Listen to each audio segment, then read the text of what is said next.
Scott Walker, it's such a pleasure to have you on the Collective Institute of Ideas. You've got a very unique experience to which you've said, I think there's less people who have gone in space than have your background in hostage negotiation.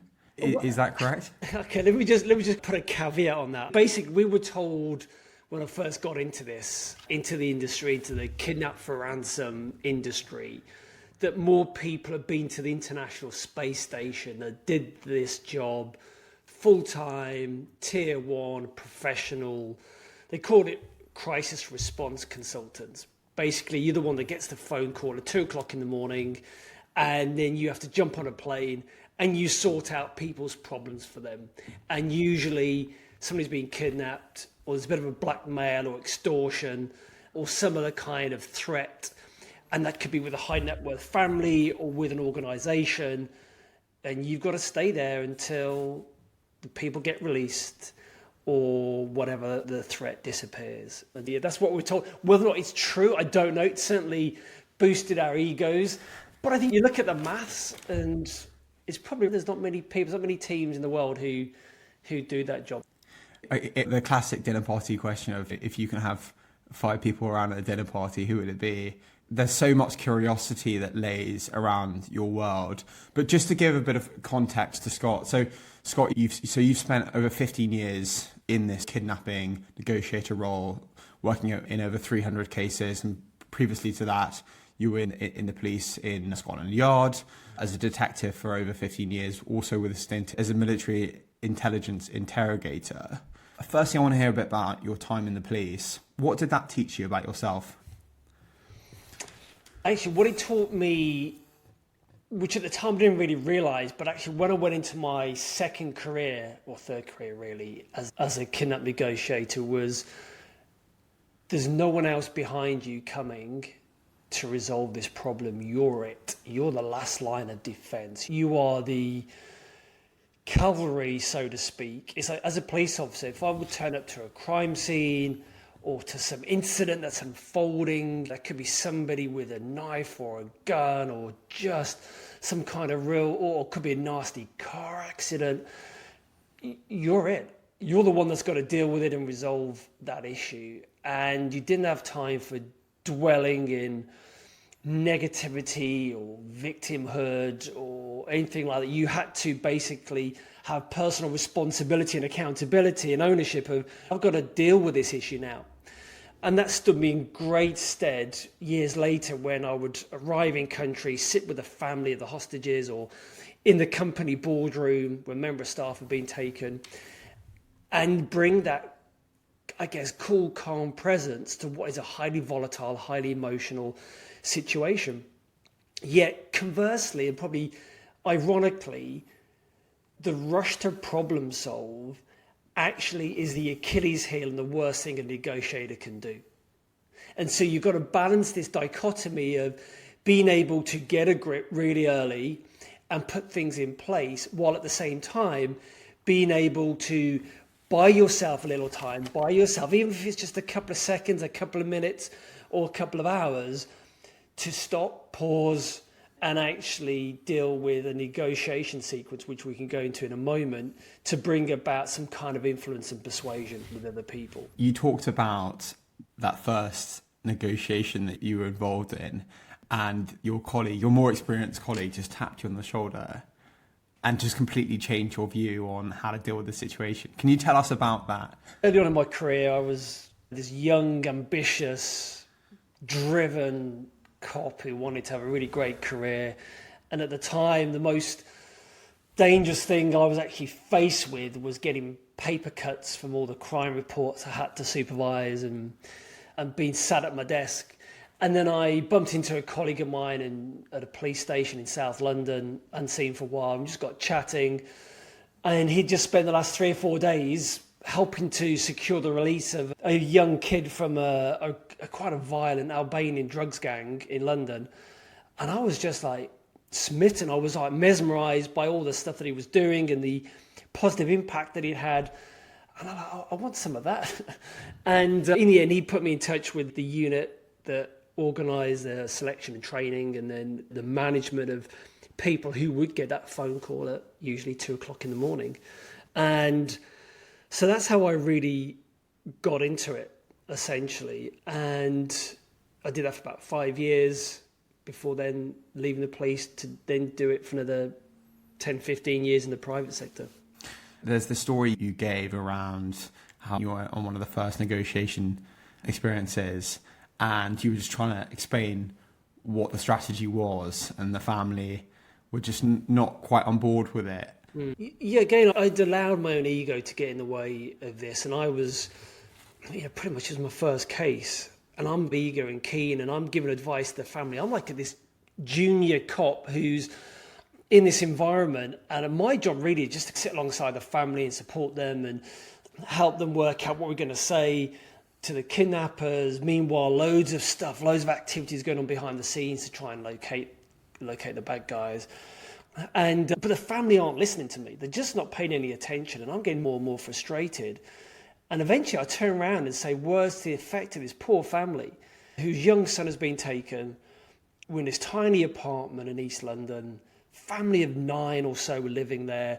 We'd already had threats from the kidnappers over the phone, giving the address and talking to the family saying, we know you're working with the police. We're going to send people around to spray the place with a Mac-10 machine gun, which for those who don't know, all machine guns are deadly, but this is just literally a gun that you pull the trigger and it just sprays chaotically everywhere. And in the wrong hands, it's lethal. So I'm thinking, well, okay, we've got that to deal with. And I'm just allowing my emotions to get the better of me. And I turn around to the family and just say, what's wrong with you people? Why can't you just listen to what I'm telling you, what I'm advising you? If you did what I say, would get your son back. Just pull yourself together kind of thing. Imagine how that went down. Not very well at all. So I nearly had the shortest career in negotiation ever. And then is as you mentioned, my far more senior, experienced Yoda-like Jedi Knight colleague called Steve, who he wasn't even a squeeze as such. He just gentle pressure on my shoulder. But that was enough to interrupt my pattern, to stop me spiraling. I'd been emotionally hijacked myself. My amygdala, that part of our brain that's responsible for the fight or flight, had just been activated.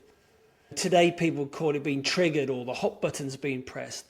And I was going into this spiral, and his interrupting my pattern enabled me to take a step back and then watch him take over and just deliver a masterclass in how to influence and persuade and bring about cooperation and collaboration, particularly people a bit reluctant to do so when the stakes couldn't get any higher. And from that moment onwards and over the next 15, 20 years, I saw how it didn't matter where in the world we were working. It didn't matter what culture, generation, industry, sector, language. Human beings are very similar. Okay, there's some nuances, but generally we're very similar. And that gave me a ringside seat into what makes people think, feel, and act the way they do. And over the years, I just created this framework, which it didn't matter whether or not I was dealing with a kidnapping. It didn't matter whether or not I was sitting in a business context, trying to get a client or potential client to sign on the line or resolve some workplace conflict, or even deal with my own teenage kids. The same principles applied. If you want to bring about some kind of influence and persuasion, particularly when you don't necessarily have direct authority, there's a process you need to go through. Because anybody can get somebody to do something if you've got the role, the job title, the rank, or whatever it is. But that's easy. The real skill comes in mastering this ability to bring about that cooperation and collaboration, which has to be always, where possible, the desired outcome for any kind of negotiation. And let's just clarify that right now in terms of that's what a negotiation is. It's a conversation with a purpose where you're looking to bring about some kind of cooperation or collaboration. And all of us, Arthur, are doing it every single day, even when we don't realise it. So Scott, give us an idea on what that structure and that framework looks like, perhaps from an example of a kidnapping, or maybe it's a day-to-day example where you've just got two people reading a situation in a very different way. Yeah, sure. At one end, imagine you've got the six steps to this, really. At the right-hand side, where you want to be is this cooperation and collaboration. But to get there, people just rush. As I was saying to you, there's a rush to problem solve. But by doing that, you may resolve what you think is the issue, but actually it's just on the surface. Because the real reason why people say yes and mean it, whether or not that's kidnappers, a client, or your kids, is when you've been able to understand and manage emotion, what's really going on. Because at the end of the day, we're feeling creatures that think, not thinking creatures that feel. We make decisions emotionally and then look to justify them rationally afterwards, however logical we think we are. And also it's about understanding identity. Is me saying yes to this opportunity, this deal, is this going to increase or decrease my status in the eyes of others? Okay, and we need to also understand what are the needs, the human needs people have above and beyond what their surface level wants are. I'll give you an example. Kidnappers will say, okay, I want $10 million for Arthur. And I say, okay, they're not going to get $10 million for a start off. That's a separate conversation. But I have to understand, okay, what else do they need? They need to save face. They need to feel as if they're in control. And actually, they need to be able to walk away from this conversation feeling as if they can sell the deal to other people, their heads of the organisation, the criminal organisations. And we're really talking about the private sector negotiations now with kidnappers, not necessarily in the police. Because in the police, we'd always arrest them, whereas in the private sector, I wasn't interested in that. My sole aim was to the safe and timely release of the hostages, not the apprehension of the kidnappers. And so we want to be able to understand what's really driving the decision-making behind these conversations. And so we have to start at step one, which is mastering the inner game. And this is our ability to stay cool, calm, and collected, to develop what I call the red center. I call this the red center framework. And the red center was a place physically in a negotiation where the phone calls would be taking place between us and the kidnappers.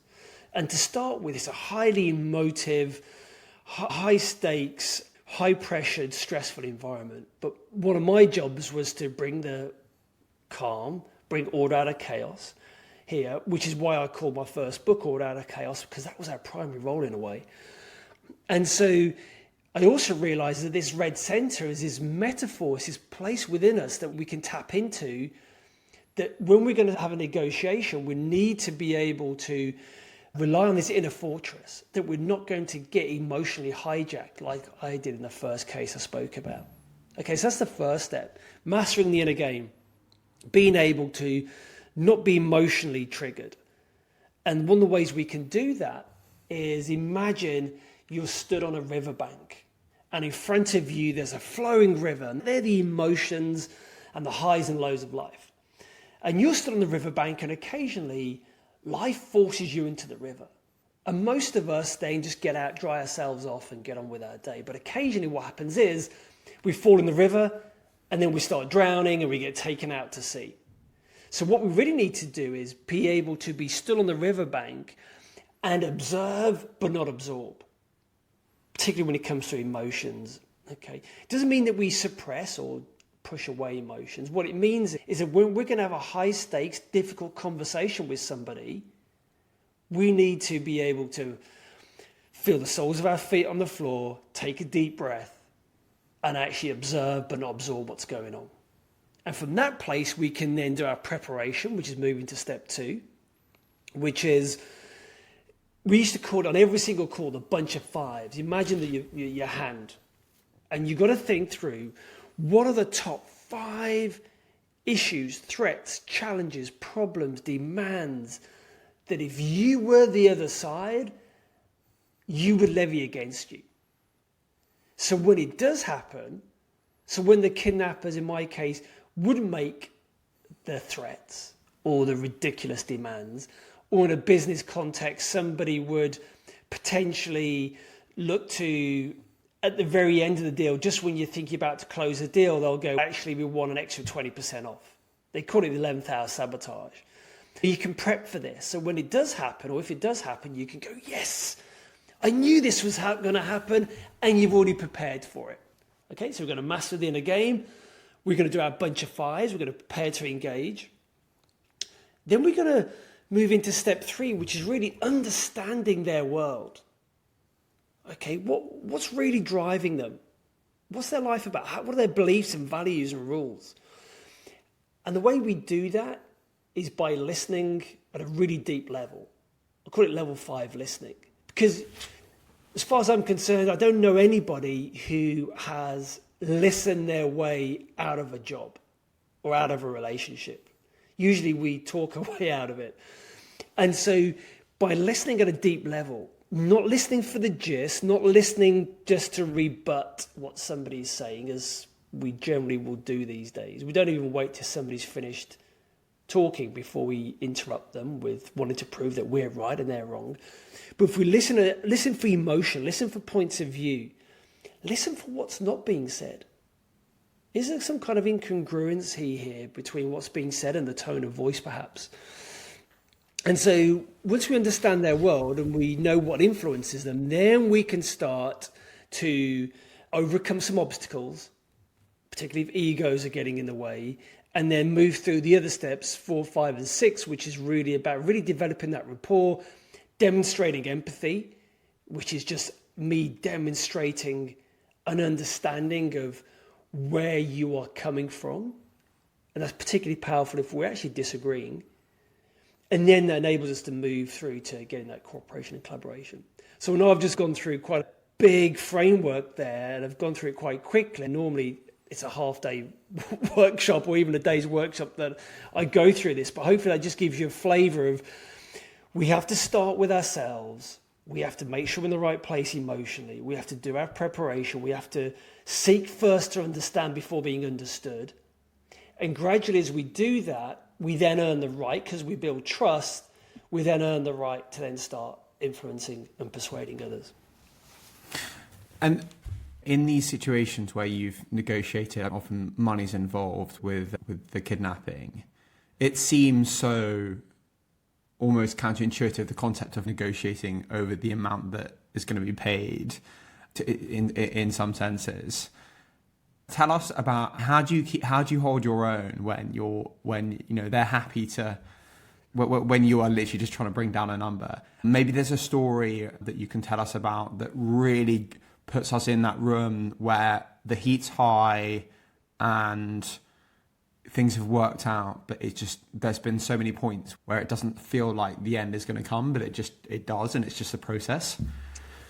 Yeah, I mean, there's one of the stories I normally talk about here, because obviously, as you can imagine, I signed NDAs for every single case, but what I can do is give you an account where a few years ago there were 6 people taken from a ship in the Gulf of Guinea, and I was working for a foreign government and a company who were involved here, and my job again was to advise them about what to say, how to say it, what the strategy was about what we were going to pay, if at all, and how we were physically going to get the hostages back.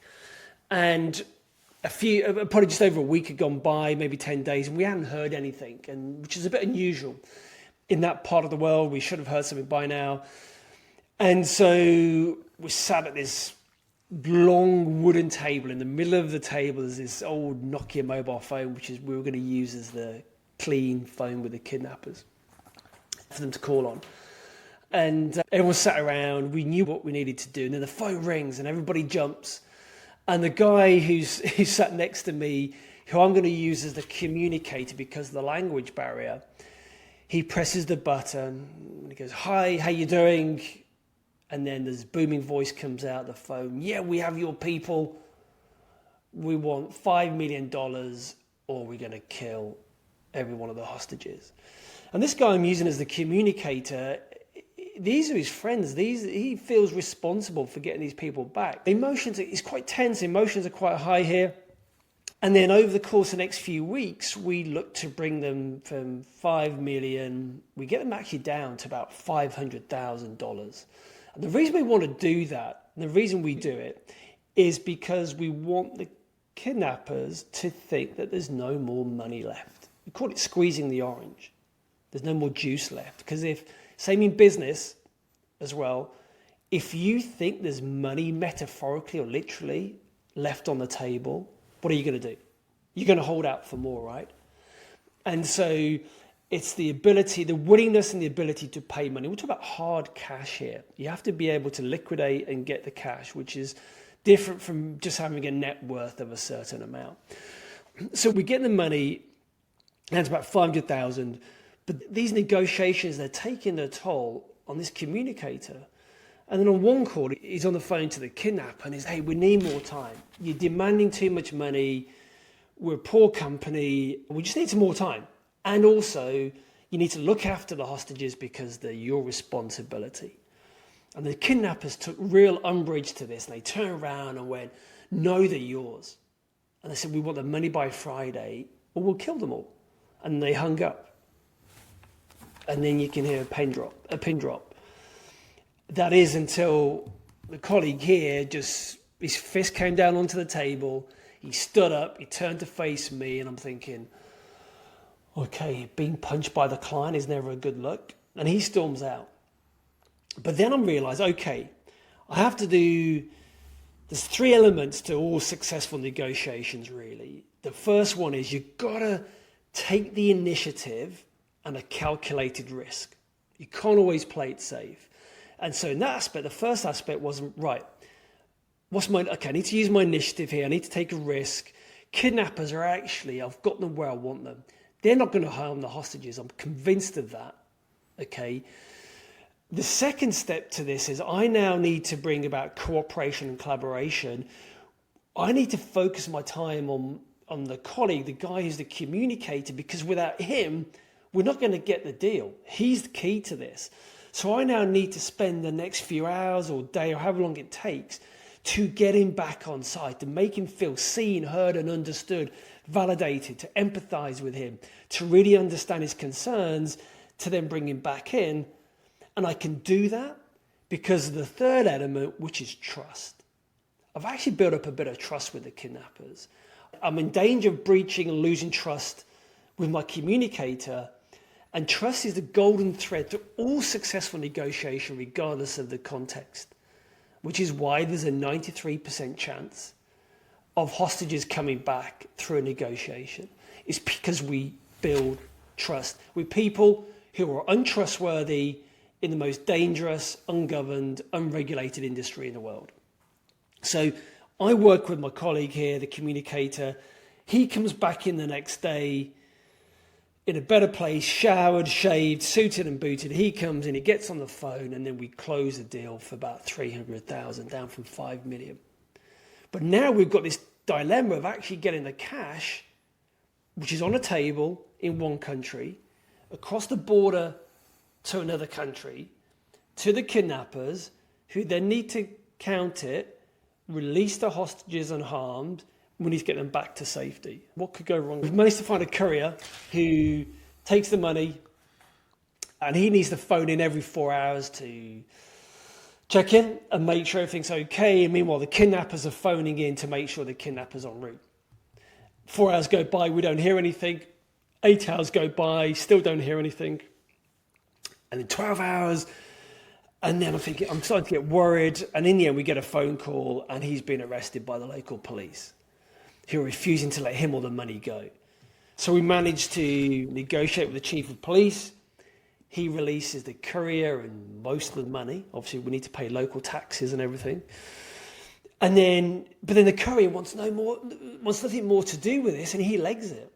I'm thinking, okay, we've got most of the money, not all of it. Meanwhile, kidnappers are going apoplectic, thinking we're ripping them off. And I now need to find a way of getting this money to them and the hostages back. And so we managed to find somebody else who takes the money, has to hire a boat, goes out to a waypoint at sea. And this is the only time it's ever worked out, like in the movies, where the kidnappers come alongside, they count the money, they release the hostages over simultaneously, and then they turn around to the hostages, give them a clean, brand new mobile phone and said, We're going to escort you to safety now. And if you get into any other trouble whilst you're in country, give us a call and we'll come and help you out free of charge. And there's great customer service, right? And so they escort them back, and then in the end we managed to get them and get them checked out, and they're all fine. But that just shows you how it's not a simple process as you can imagine, but also, as I said, we need to be willing to take risks. We need to be looking to demonstrate empathy and build trust, not rush to problem solve, but be mindful that ultimately we need to bring about some kind of cooperation and collaboration. And we can only do that if all of us are cool, calm and collected, we're grounded, we don't allow ourselves to be emotionally hijacked, and then we just take it step by step. Sadly, I hear there's a lot of kidnappings in Venezuela, and if one gets kidnapped in Venezuela, what I'm told is you hope that they're very professional kidnappers. Is there a time or a story you can think of where life's easier if everything's straightforward, and as you've inferred, yes, you've got to work with people, listen, and there is a playbook there, but also there'll be countless times when I'm sure you've had to switch to plan B, and the negotiation element, just you've had to really change tack, and maybe it's about just getting people out of a situation. And has there been a situation like that abroad? Because what you've also talked about is how in the UK, if someone gets kidnapped, generally we've got specialist teams that would typically move in at a certain point, whereas abroad there isn't that infrastructure. It's really more around the negotiation process. Yeah, what I understand you're asking me is, you're right, in the UK or the US or Western Europe, yes, it's going to end up in a hostage rescue for sure. But I did not want to hear that option being presented in certain parts of the world, because it just increases the risk. Excuse me. Which meant that the only way the hostages were going to come back was us having really difficult conversations with difficult people. The plan B is there is no plan B. And there's never going to be miraculously any more money that suddenly becomes available if the money is not there in the first place. And we're certainly not going to pay more than what is the client is willing and able, but also what is a going rate. Unfortunately, human life does have a going rate in some parts of the world. And because otherwise that just encourages more kidnappings, obviously. And so we just have to be able to hold our own and engage in we call it the conflict call. And it's the same in life. People run away from conflict. And it doesn't mean you have to be rude or belligerent. But if a kidnapper says, okay, I want $10 million for Arthur, and the client can only come up with 100,000, there's a big gap there. And I need to be able to manage the bad guy's expectations sooner rather than later, so then we can get to the real negotiation. But that's the same in life.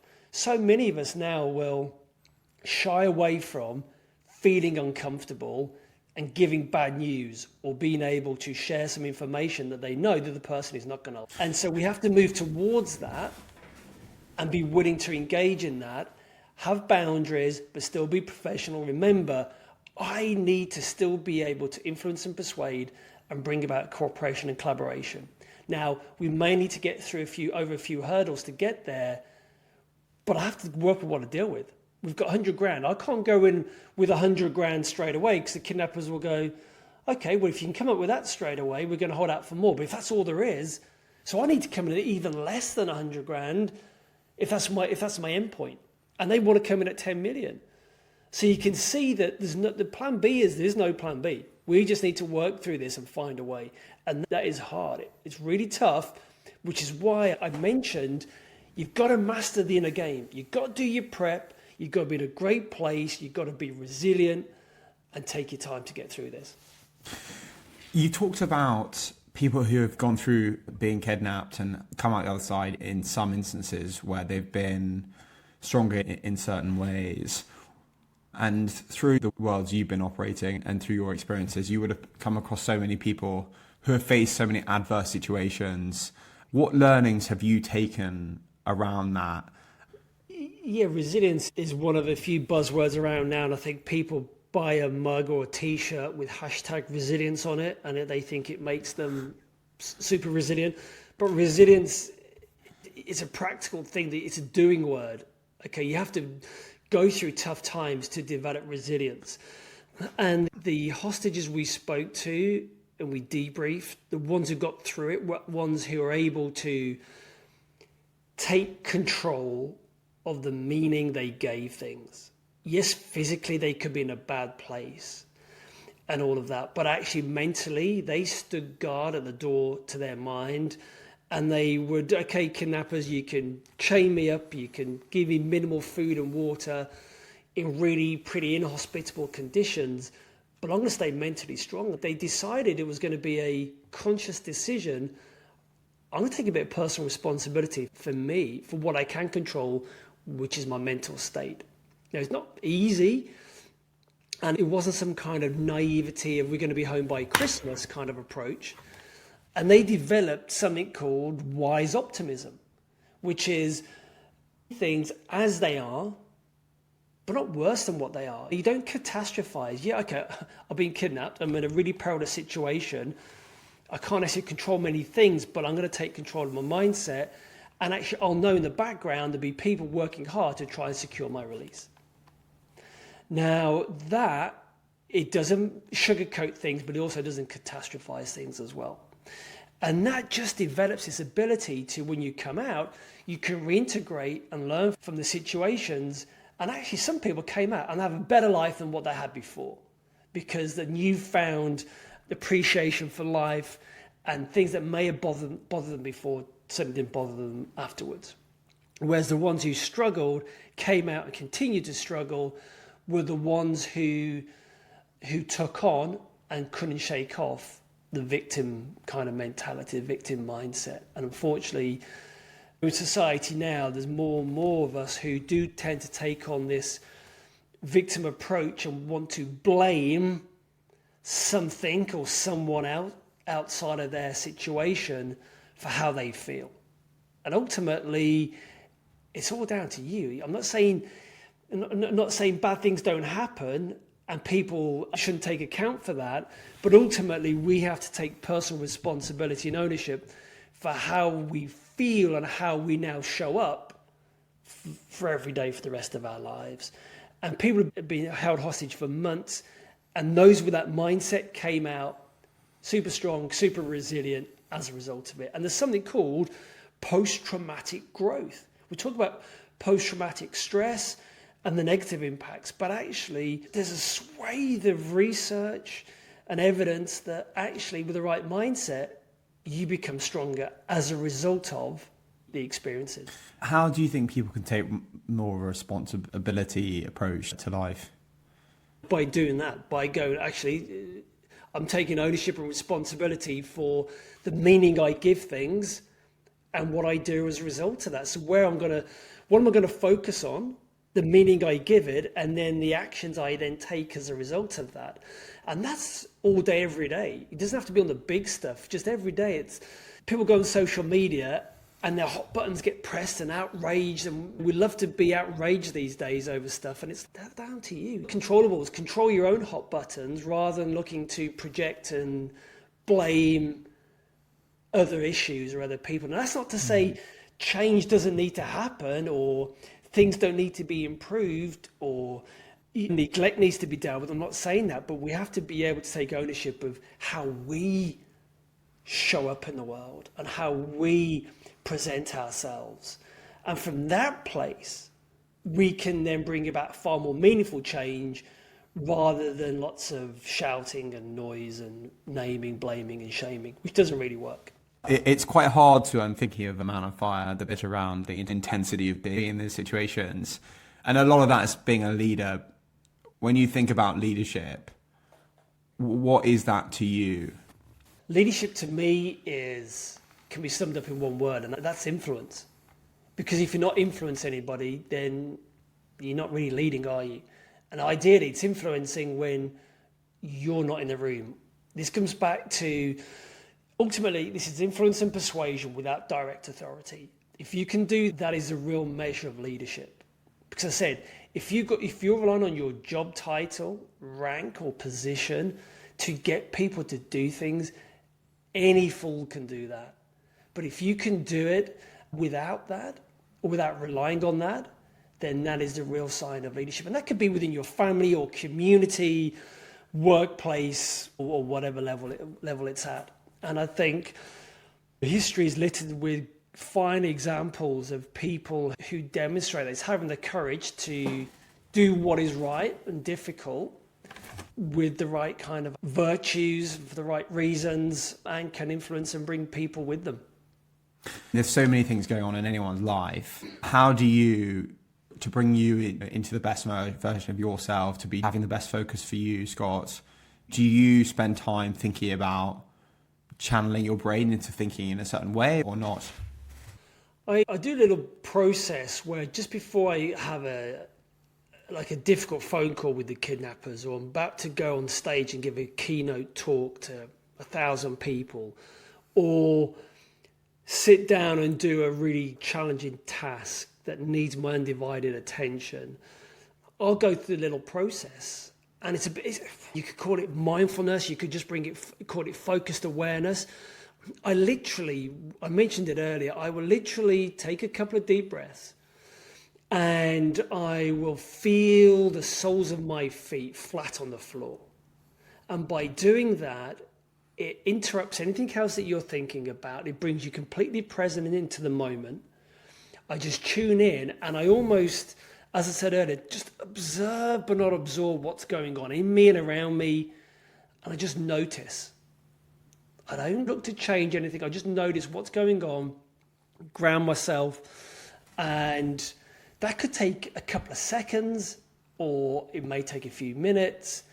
And from that place, it gives me clarity, it gives me space, it buys me a few seconds with which then to consciously choose my next step, my next action. All right. And so it's tapping into that inner fortress, that red center I spoke about before. It's okay, right, I'm in a good place, you've got a lot of stuff going on, but actually I can't be drowned out by the noise. I'm here to support and serve the client, the family, the audience, whatever it is, or whatever shizzle is going on left field, back at home or whatever, that's just got to wait until I've dealt with what's in front of me.